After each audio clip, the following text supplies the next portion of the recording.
Welcome to गाइडली। गाइडली के ऊपर जो क्विक रिवीजन सीरीज आपके लिए चलाई गई है, इसके अंदर हम देखने वाले हैं पीपीबी से related all modules A B C और डी से related important MCQs quiz session आपके लिए मैं 4th ले आया हूं। 1 से 3 आपके लिए स्ट्रीम कर रहे हैं। डिस्क्रिप्शन के अंदर लिंक डाल दिया गया है। पीपीबी की आपकी पूरी जो है कवरेज इसके अंदर ली जा रही है इस सीरीज़ के अंदर। तो इस सीरीज़ के अंदर हम क्या करते हैं, एक क्वेश्चन पूछते हैं और इसका आंसर देते हैं और उससे रिलेटेड जितना इन्फॉर्मेशन आपके लिए ज़रूरी है एग्जाम के लिए वो प्रोवाइड करवाते हैं। तो गाइडली जो आपके लिए लेके आया है इस सीरीज़ के अंदर, हमारा मकसद ये है कि आपको एमसीक्यूज़ के साथ साथ उससे रिलेटेड जो जितनी इन्फॉर्मेशन आपको पता होनी चाहिए वो भी उससे भी आपको अवगत करवाया जाए। कुछ फैक्चुअल क्वेश्चंस हैं, जैसे कि ये क्वेश्चन आपको दिख रहा है, इसमें आपको ये बताना है कि लिस्ट 1 और लिस्ट 2 है उनको मैच करना है। बैंकिंग रेगुलेशन एक्ट के किस सेक्शन के अंदर उस इन्फॉर्मेशन के बारे में लिंकेज दिया गया है। ठीक है, तो आपको ये बताना है कि लिस्ट 2 का आइटम किस सेक्शन के अंदर लाई करता है बैंकिंग रेगुलेशन एक्ट के अंदर।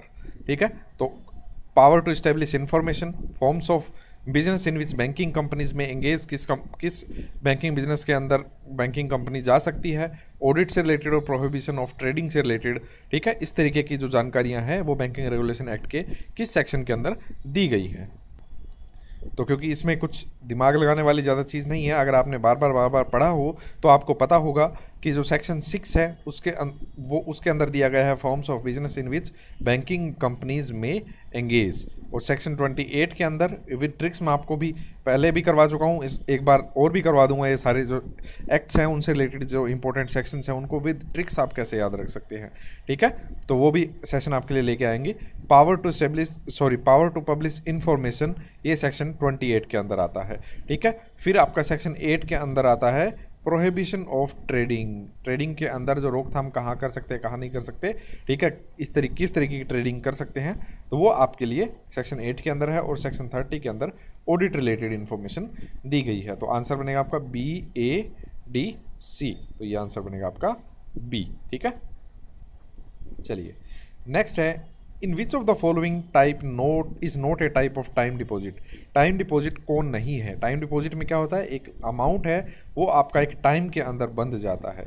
ठीक है, वो अमाउंट एक टाइम के अंदर बन जाता है, अगर आप उसको ब्रेक करवाते हैं तो एक पेनल्टी के साथ आपको उसको ब्रेकेज करवानी पड़ती है। तो शॉर्ट टर्म डिपॉजिट्स, तो शॉर्ट टर्म से ही नाम आ गया कि ये कुछ थोड़े टाइम के लिए डिपॉजिट्स जो करवाए गए हैं, तो वो ऑब्वियसली टाइम डिपॉजिट हैं। ओवरड्यू डिपॉजिट, कोई ओवरड्यू तरीके की डिपॉजिट्स नहीं होती। ठीक है, टाइम डिपॉजिट नहीं होती, ओवरड्यू वैसे तो डिपॉजिट होती ही हैं। ठीक है, वो डिपॉजिट्स जो ओवरड्यू हो चुकी हैं, ठीक है, कोई ओडी आपको दे दी गई है उसमें आपको डिपॉजिट्स हैं वो ओवरड्यू हो चुका है। फिर है फिक्स डिपॉजिट, एफडीज, आपको पता है एफडीआर जो है फिक्स डिपॉजिट रिसीट्स। ठीक है, आपसे फुल फॉर्म पूछी जा सकती है कि आर का मतलब बताइए। ठीक है, फ्लेक्सी रेकरिंग डिपॉजिट्स है वो भी आपके रेकरिंग डिपॉजिट्स जो और एफडी डिपॉजिट्स हैं वो आपके टाइम डिपॉजिट में आते हैं। रेकरिंग में भी तो एक टाइम के अंदर पैसा बंद जाता है। हाँ, जो आपका एफडी होता है उसमें आप लमसम पहले दे देते हैं, और रेकरिंग में क्या होता है कि आप हर महीने उस पेमेंट को करवा रहे हैं। Time deposits are for investing surplus funds for short term to long term. ठीक है, types of time deposit includes FD, periodic interest payments ले सकते हैं आप उसमें, short term deposits, reinvestment deposit schemes. ठीक है, रेकरिंग डिपॉजिट्स आरडी बोलते हैं जिसे flexi recurring deposits. Demand deposits कौन से होते हैं, जो करंट हो गया, सेविंग हो गया, ओवरड्यू डिपॉजिट हो गया, या अनक्लेम्ड डिपॉजिट। अनक्लेम्ड डिपॉजिट कौन से, वो डिपॉजिट्स जिन्हें क्लेम नहीं किया गया है। ठीक है, आपने सेविंग में पैसा रखा और उसको भूल गए 15-20 सालों के लिए, तो वो बाद में डेफ में ट्रांसफ़र हो जाता है, डिपॉजिटर एजुकेशन अवेयरनेस फंड के अंदर चला जाता है आरबीआई के। ठीक है, उसको भी लेने के प्रावधान बनाए गए हैं, वापस आप पैसा ले सकते हैं। विच of the following statement is और आर ट्रू। ठीक है, कौन सी ट्रू है। हाफ डुप्लेक्स ट्रांसमिशन जो है in both direction but in only one direction at A time. ठीक है, बट जब लिखा जाता है तो ये पॉजिटिव वाला जो होता है वो नेगेटिव में काउंट किया जाता है। इंग्लिश थोड़ा सा अगर आप ध्यान से रूल में पीछे जाएंगे तो। ठीक है, he had all but water, इसका मतलब क्या हुआ कि उसके पास पानी के अलावा कुछ नहीं था। ही हैड ऑल, आपको लगेगा कि इसके पास सब कुछ है, बट वाटर लिखते ही पता चलेगा कि बट के से पहले जो भी है वो नेगेटिव सेंस में जाएगा। ठीक है, चलिए हमारा मकसद वो नहीं है ये करने का, पर फिर भी मैं आपको बता रहा हूँ क्योंकि काफ़ी देखने को मिलता ही है। Half duplex transmission in both direction but in one direction at A time. तो हाफ डुप्लेक्स में क्या होता है कि आपका एक ही डायरेक्शन में होता है ट्रांसमिशन, दोनों डायरेक्शन में इकट्ठा नहीं होता। ठीक है, वॉकी टॉकी एक एग्जांपल है हाफ डुप्लेक्स का, बिल्कुल ठीक बात है। हाफ डुप्लेक्स में एक ही बार में एक ही पर्सन है वो सिग्नल ट्रांसमिट कर सकता है, दूसरे को ट्रांसमिट करना है तो इधर से कोई ट्रांसमिशन नहीं होगा। फुल डुप्लेक्स में क्या होता है, 2 वे ट्रांसमिशन होता है, जैसे कि मोबाइल के अंदर दोनों तरफ से बंदे बात कर सकते हैं। वॉकी टॉकी में क्या होता है, जब एक बंदा बटन छोड़ता है और सिग्नल भेजता है तो दूसरे के पास पहुंच पाता है। ठीक है, अब ये दोनों बातें आपकी ठीक है, तो both statements are true. Next है one of the remarkable features of this machine is that, एक इस मशीन का एक रिमार्केबल फीचर ये है, वो मशीन का नाम पूछेंगे आपसे, कि account is credited instantly at any time of the day और on all days of the year. इस मशीन की खास बात यह है कि अकाउंट जो है वो इमीडिएटली क्रेडिट हो जाता है, चाहे आप किसी भी दिन किसी भी साल के अंदर ये करवा रहे हो। तो किस मशीन को ये बोला जाता है, CDM, कैश डिपॉजिट मशीन्स जो हैं आपकी। ठीक है, वहाँ पे आप कैश जैसे ही जमा करवाते हैं आपके अकाउंट में रिफ्लेक्ट करने लग जाता है। ठीक है, नेक्स्ट है direct advances to commercial real estate sector under standard asset category requires provision at the rate of. अब एक बात बताइए कि प्रोविजनिंग क्या होती है। सबसे पहले यह समझना पड़ेगा आपको कि कोई भी रिस्क कितनी अटैच्ड है उस एसेट के साथ, ठीक है, उस हिसाब से एक प्रोविजनिंग रखी जाती है। मान लीजिए कोई लॉस एसेट है, ठीक है, पता चल गया कि इससे पैसा नहीं आना, ठीक है, तो 100 रुपये का अगर कोई लोन था, वो आउटस्टैंडिंग 100 रुपये की लॉस एसेट चली गई है, तो उसके अंदर 100 रुपये की अलग से प्रोविजनिंग रखनी पड़ती है आपको। क्यों? क्योंकि 100 रुपये का नुकसान आपको हो गया। तो प्रोविजनिंग क्या होती है, धीरे धीरे जैसे जैसे एनपीए की तरफ बढ़ता है अकाउंट, प्रोविजनिंग बढ़ती जाती है, और जैसे एनपीए में चला जाता है प्रोविजनिंग बढ़ जाती है। फिर जैसे D1 D2 की कैटेगरी में, डाउटफुल की कैटेगरी में जाता है, और प्रोविजनिंग बढ़ती जाती है, लॉस में आपकी 100% आ जाती है। तो ये पूछा गया कि अगर स्टैंडर्ड अकाउंट हो, ठीक है, अकाउंट खराब ना हुआ हो, ठीक है, और डायरेक्ट एडवांस हो कमर्शियल रियल एस्टेट को, तो उसके अंदर प्रोविजनिंग कितनी रखी जाएगी। जी हाँ, स्टैंडर्ड के अंदर भी प्रोविजनिंग का प्रावधान है। तो वो है कितना, 1%। अगर 100 रुपये का लोन आपने दे रखा है तो 1 रुपया आपको अलग से रखना है प्रोविजनिंग का, कि इसके खराब होने के चांसेस हैं और 1 रुपये का नुकसान अभी हो सकता है। जैसे जैसे बढ़ेगा आगे, उससे ये प्रोविजनिंग आपकी बढ़ती जाती है। ठीक है, नेक्स्ट है नो मार्जिन में be insisted upon the following educational loans. कितने रुपए के एजुकेशन लोन हो, ठीक है, तो मार्जिन को इंसिस्ट नहीं करना है आपको। ठीक है, तो वो है अमाउंट कितना, 4 लाख रुपए। एजुकेशन लोन के अंदर 2-3 चीज़ें आपको पता होनी चाहिए। 4 लाख तक नो मार्जिन, ठीक है। अगर 4 से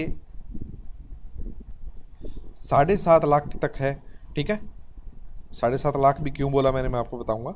ठीक है, तो 5% तो हो गया इनलैंड के लिए, यानी इंडिया के अंदर अगर एजुकेशन हो रही है बच्चे की, तो 5% मार्जिन। मार्जिन का मतलब क्या है कि 100 रुपये अगर बच्चे की फीस लगनी है तो 95% बैंक फाइनेंस कर देगा, 95 रुपये, और 5% स्टूडेंट को अपने सोर्स ऑफ फंड से इकट्ठे करने हैं। लेकिन 4 लाख तक का पूरा लोन लिया जा सकता है अगर 4 लाख रुपये तक की फीस है तो। ठीक है, अब बात आ गई कि 5% तो यहाँ और 15% यहाँ अगर वो एब्रोड जा रहा है पढ़ने के लिए।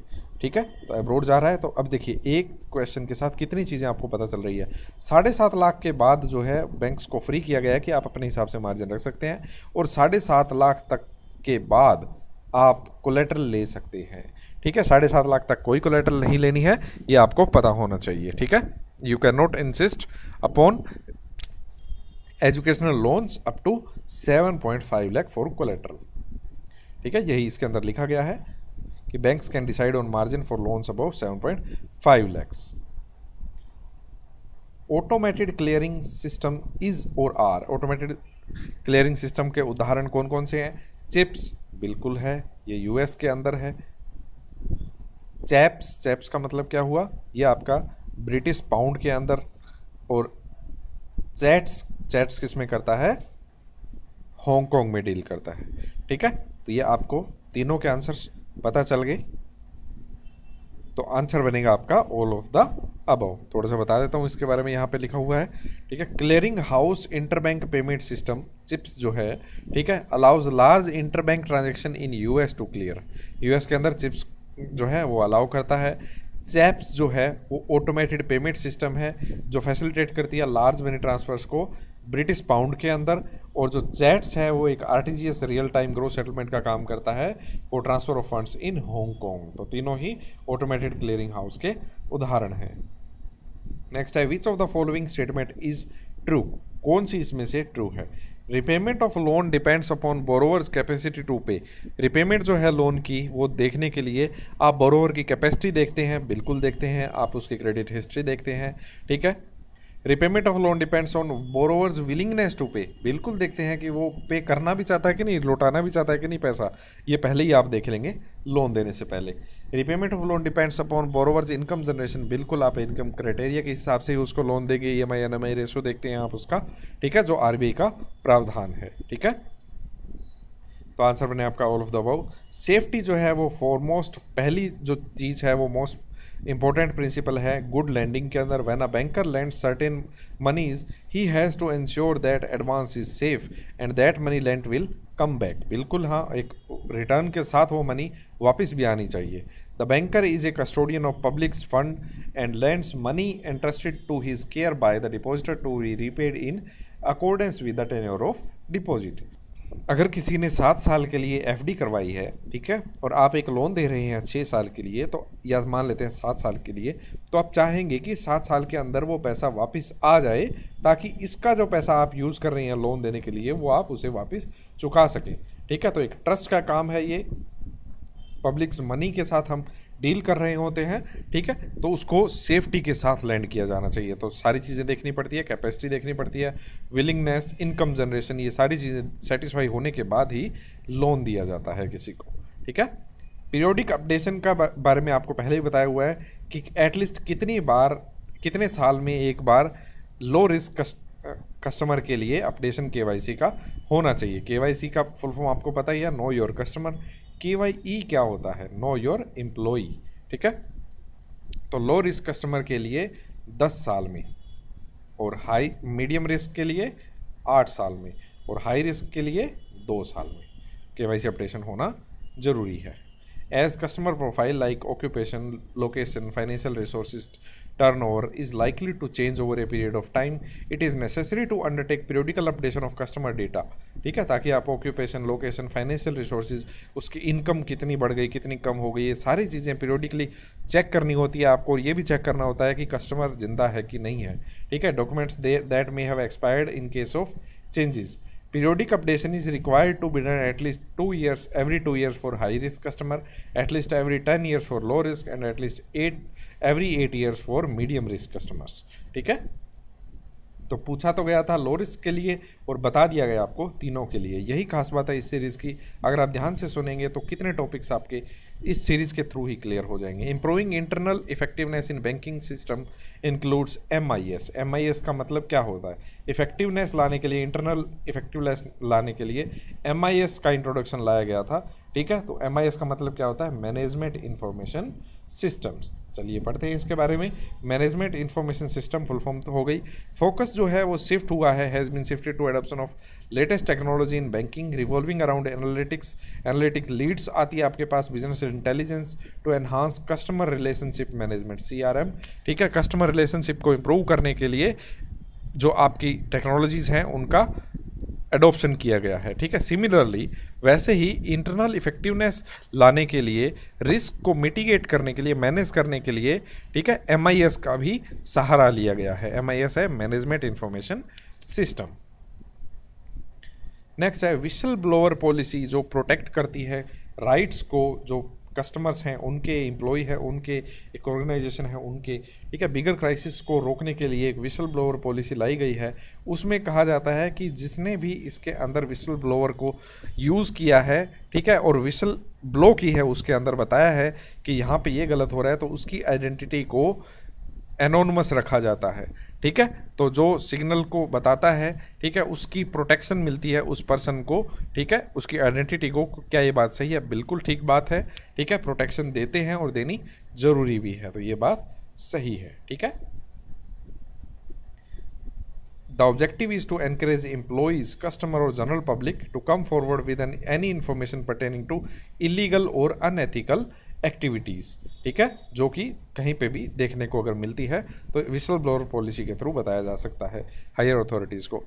What is the maximum tenure for special non resident रूपी अकाउंट? नॉन रेजिडेंट रूपी अकाउंट के लिए मैक्सिमम टेन्योर है 7 साल का। चलिए इसके बारे में जान लीजिए। स्पेशल नॉन रेजिडेंट रूपी अकाउंट वो हैं जो एसेंशियली फॉरेन नेशनल्स या एंटिटीज़ जो बिजनेस रिलेशनशिप कर रही हैं इंडिया के अंदर, उनके लिए ये खोला जाता है। टेन्योर जो है वो concurrent to the tenure of contract, या तो कॉन्ट्रैक्ट कितने टाइम का है उसके साथ टेन्योर जो है वो कॉन्करेंट रखा जाता है, ठीक है, या जो है मैक्सिमम 7 साल, ठीक है, मैक्सिमम 7 साल के लिए हो सकता है टेन्योर। और किसके लिए खोला जाता है? फॉरेन नेशनल्स के लिए, या वो एंटिटीज़ जो बिजनेस रिलेशनशिप कर रही है इंडिविजुअल्स या एंटिटीज़ जो इंडिया के अंदर काम कर रही है उनके साथ, ठीक है, याद रखिएगा मैक्सिमम 7 साल।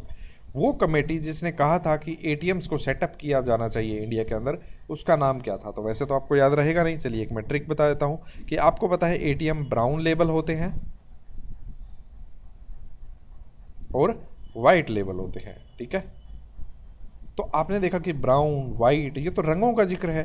रंग से नाम से आपको याद रखना है कि एटीएम को सेटअप करने के लिए कौन सी कमेटी ने रिकमेंडेशन दी थी? तो रंग जिसके नाम यार है रंग रंजन, डॉक्टर सी रंगरंजन ने ये कमेटी ने ये रिकमेंडेशन दी थी for setting up of ATMs in India. Next question देख लेते हैं, इस वीडियो का लास्ट क्वेश्चन देख लेते हैं। Which among the following forms the security is considered as best and most reliable forms of security? किस सिक्योरिटी को सबसे बेस्ट रिलायबल माना जाता है? लैंड जी नहीं, क्यों? क्योंकि भाव ऊपर नीचे हो सकते हैं रियल एस्टेट के अंदर, ठीक है, कई बार बूम आ जाता है, ठीक है, तो कई बार नीचे भी गिर जाते हैं रेट। एफडीआर हो सकता है आंसर आपका, लेकिन देखते हैं कि क्या इससे ज़्यादा रिलायबल है कोई? स्टॉक्स एंड शेयर्स जी नहीं, बिल्कुल मार्केट ऊपर नीचे हो सकते हैं, सप्लाई बिल्स भी नहीं है, ठीक है। तो एफडीआर्स में क्या होता है कि अगर एक्स रुपी है तो एक्स प्लस इंटरेस्ट आपको मिलेगा ही मिलेगा, जो आपका पहले ही डिसाइडेड है। तो इससे ज़्यादा सेफ और क्या हो सकता है जिसके अंदर आपको अमाउंट बता ही दिया गया है कि मैच्योरिटी पे इतना मिलेगा? तो आंसर बनेगा आपका फिक्स डिपॉजिट रिसीट्स, ठीक है।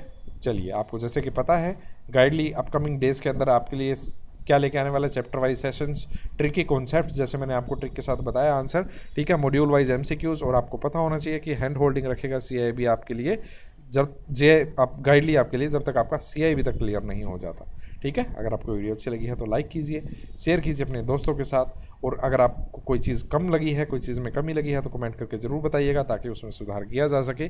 Thank you so much.